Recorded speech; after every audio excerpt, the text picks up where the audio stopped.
Hey guys, it's Christy. Welcome back to the channel.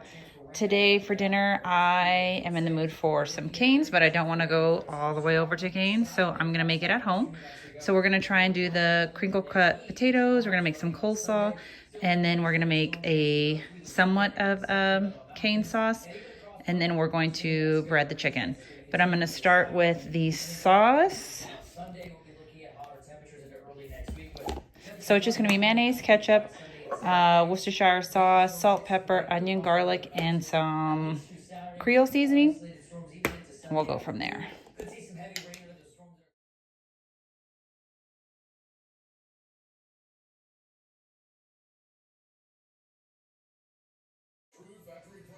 All right, guys, now we're moving on to the coleslaw.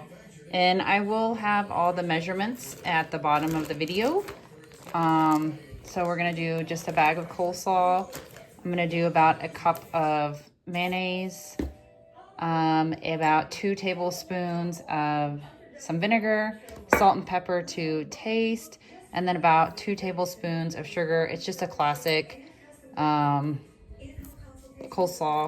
recipe. And when I say about a cup, I've been making it for a while, so I just kind of eyeball it. And this one is a creamy one, so if you want less, just use less mayonnaise. And if you like more vinegary, just use a little bit more.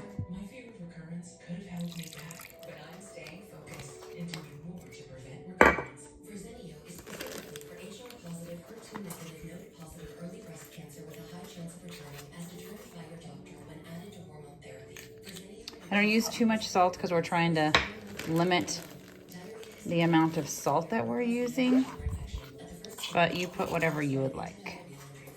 And I do like a lot of pepper, if that looked like a lot to you.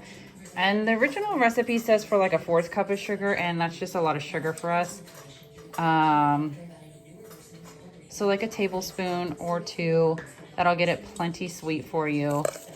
And then you just mix it. And then I'm gonna dump the coleslaw in, I'm gonna mix it together.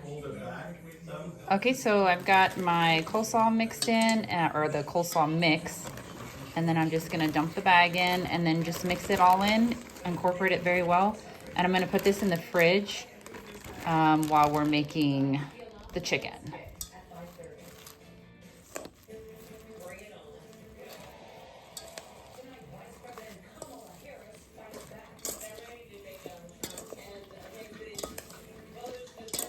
You're just gonna continue to mix it all up and then put it in the fridge until it's time for dinner.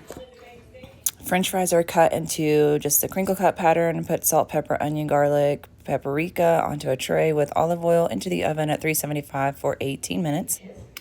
All right, guys, now we're moving on to the chicken. So the key to making a very good fried chicken is make sure that you're seasoning every step of the process. So you season your chicken, you season your egg, and you season your flour. I did salt, pepper, onion, garlic with the chicken. In my eggs, I have 3 eggs, a splash of milk, and then we have these guys, habanero pepper sauce, and then the red clay. So I use both of them in there. I think, in my opinion, they're better than Tabasco sauce. And then in the flour, I have onion, garlic, salt, pepper, and paprika. And I'm just gonna mix it together and we're gonna dredge. And I'm gonna do a double dredge. So I'm gonna do egg, flour, and then I'm gonna sit it on my little cookie sheet over here. And then I have, I don't have a fry daddy or anything like that. So I have a skillet that has about 2 inches, and I have just some vegetable oil in it, and I have it warming up. And we're gonna give it a fry. So I'll show you this process.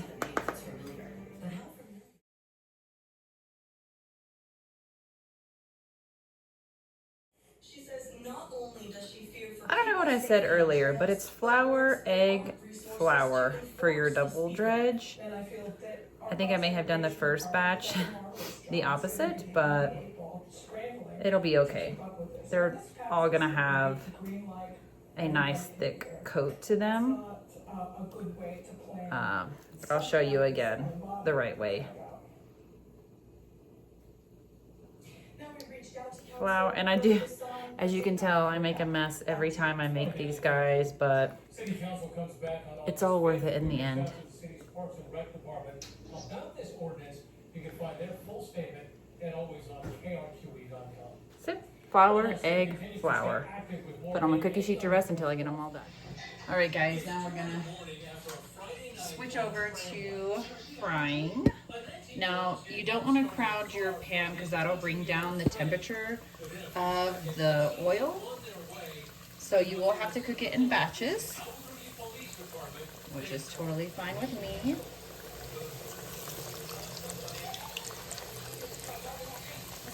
Maybe one more. And we're gonna keep an eye on it, and we're gonna flip them about halfway until they're nice and crispy on all sides. All right, guys, when they're starting to get like a golden brown color, you wanna flip them.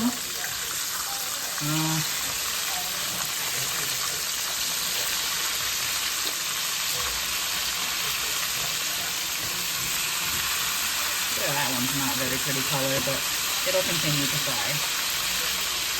All right, a few more minutes. All right, guys, I'm gonna pull my first batch out. I did check them with the thermometer to make sure that they were at an internal temperature of 165. And then I just put them on a plate that's been lined with some napkin to catch some of that extra grease that's gonna come off. And then we're gonna load it back up. I'm gonna let that guy go a little bit longer because he doesn't, it's just temp him real quick. Oh, he's well done. He's probably one of the ones where I did the opposite batter, but it'll be okay. Round two. And when you're putting it in, make sure to be careful because sometimes the grease will splash up on you.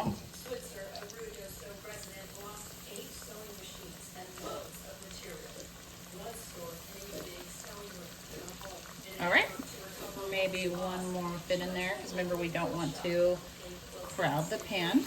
We'll come back. All right, guys, we pulled it all together. Let's hope it doesn't fall off the counter. We've got our chicken, our french fries, our coleslaw, our sauce, and instead of garlic bread, I just made some biscuits, and that's what's for dinner.